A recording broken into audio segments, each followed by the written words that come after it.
Oke, kita hari ini akan membedah salah satu babak paling penting, paling emosional dari sebuah wiracarita yang abadi. Ini tuh kisah tentang janji, tentang kerajaan, dan tentang dua orang saudara yang dihadapkan pada sebuah pilihan yang, ya ampun, mustahil banget. Yuk, kita langsung masuk ke inti dari Ayodhya Kanda. Nah, ini dia nih pertanyaan utamanya. Gimana ceritanya sebuah sumpah yang diucapin di masa lalu bisa meretakkan fondasi kerajaan yang tadinya makmur-makmur aja? Dan bukan cuma itu, sumpah ini juga mengubah takdir semua orang di dalamnya. Ini adalah pertarungan klasik antara kehormatan melawan kekuasaan. Jadi, cerita ini dimulai di kerajaan Ayodhya. Suasananya lagi bahagia banget. Kenapa? Karena Pangeran Rama, putra sulung yang paling dicintai rakyat, sebentar lagi akan dinobatkan jadi raja. Tapi, tiba-tiba, sebuah janji lama ditagih, dan perayaan ini langsung berubah jadi tragedi.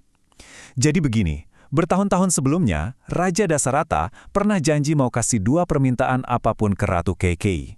Nah, tepat di hari penobatan Rama, sang ratu menagih janji itu. Dan permintaannya? Wah, ini yang bikin semua orang kaget. Dia minta Rama diasingkan.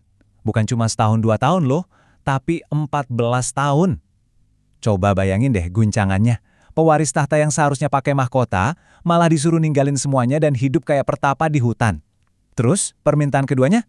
Tentu saja, supaya putranya sendiri Bharata yang naik tahta. Yang paling luar biasa dari semua ini tuh reaksinya Rama. Dia sama sekali nggak ragu, nggak debat, nggak nawar. Dia langsung aja terima takdir barunya itu. Kenapa coba? Karena buat Rama, kehormatan dan janji ayahnya itu hukum tertinggi. Itu bahkan lebih penting dari tahta sekalipun. Nah, inilah inti dari karakter seorang Rama. Tapi Rama nggak sendirian menempuh jalan sunyi ini. Ada 2 orang yang bersikeras ikut sama dia. Pertama, istrinya, Sita, dan kedua, adiknya yang super setia, Laksmana. Mereka berdua nggak mau ninggalin Rama. Mereka lebih milih ikut menderita di pengasingan daripada hidup mewah di istana tanpa Rama. Ini bukti kesetiaan yang luar biasa kan? Kepergian Rama itu dampaknya dahsyat banget. Ini bukan cuma soal kehilangan pribadi buat keluarganya, tapi jadi luka yang sangat mendalam buat seluruh kerajaan. Coba kita lihat kehancuran yang terjadi setelahnya. Pemandangannya pasti memilukan banget. Pangeran mereka yang harusnya pakai baju kebesaran raja, sekarang cuma pakai baju sederhana kayak pertapa. Seluruh kota meratap. Air mata itu sampai membanjiri jalanan waktu mereka melepas pahlawan mereka pergi ke hutan yang penuh ketidakpastian. Dan buat ayahnya, Raja Dasarata, ini adalah pukulan yang fatal. Kesedihannya itu terlalu dalam. Rasa sakit karena harus pisah sama putra kesayangannya begitu tak tertahankan. Sampai-sampai cuma dalam waktu 6 hari sang raja meninggal dunia. Benar-benar karena patah hati. Di tengah kekacauan ini, muncullah satu tokoh kunci lagi, Bharata, adiknya Rama. Pas semua ini kejadian, dia lagi nggak ada di Ayodhya. Jadi, bisa bayangin, dia pulang ke ibu kota yang lagi berduka. Rajanya udah nggak ada, dan sekarang, takhta itu disodorin ke dia. Reaksi Bharata ini keren banget. Bukannya senang dapat tahta, dia malah marah dan sedih luar biasa. Dia dengan tegas menolak tahta yang menurutnya bukan hak dia. Dan dia nggak diam aja.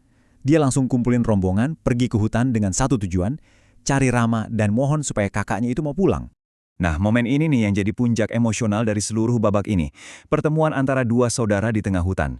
Yang satu udah jadi pertapa, yang satu lagi calon raja tapi nggak mau sama mahkotanya. Kira-kira apa yang bakal terjadi? Dan disinilah dilema utamanya. Bharata mohon-mohon, pakai logika dan kasih sayang. Dia kasih tahu kalau ayah mereka udah meninggal, dan negasin kalau Rama itu satu-satunya raja yang sah. Tapi, Rama tetap teguh sama sumpahnya. Buat dia, melanggar janji ke ayah mereka itu sama aja mencoreng kehormatan seluruh dinasti. Dua-duanya benar menurut prinsip masing-masing. Jadilah mereka di jalan buntu. Terus solusinya gimana dong? Ternyata cerdas banget. Bharata minta sesuatu dari Rama. Bukan mahkota, tapi alas kakinya. Sandal ini dia bawa pulang ke Ayodhya, terus ditaruh di atas singgasana. Ini jadi simbol yang kuat banget. Bharata setuju buat memerintah, tapi cuma sebagai wali, sebagai wakil dari raja yang sebenarnya, yaitu Rama. Dengan kompromi yang luar biasa ini, babak Ayodhya Kanda pun sampai di penghujungnya. Nasib kerajaan untuk sementara waktu udah aman, dan jalan untuk para tokoh utama kita jadi makin jelas. Setelah perpisahan yang mengharukan sama Bharata, trio ini, Rama, Sita, dan Laksmana, melanjutkan perjalanan mereka. Mereka jalan makin jauh, makin dalam ke hutan. Meninggalkan semua dunia yang mereka kenal untuk memulai babak baru dari pengasingan mereka yang masih panjang dan penuh cobaan. Dan cerita ini meninggalkan kita dengan sebuah renungan. Kisah Rama dan Bharata ini kan tentang kesetiaan pada prinsip. Tapi di sisi lain, ini juga memunculkan pertanyaan yang relevan banget sampai sekarang. Kapan sih sebuah janji atau tradisi dari masa lalu harus kita pegang mati-matian? Dan kapan kewajiban kita terhadap kebutuhan masa kini menuntut kita untuk cari jalan yang berbeda? Ini dilema yang sepertinya abadi ya.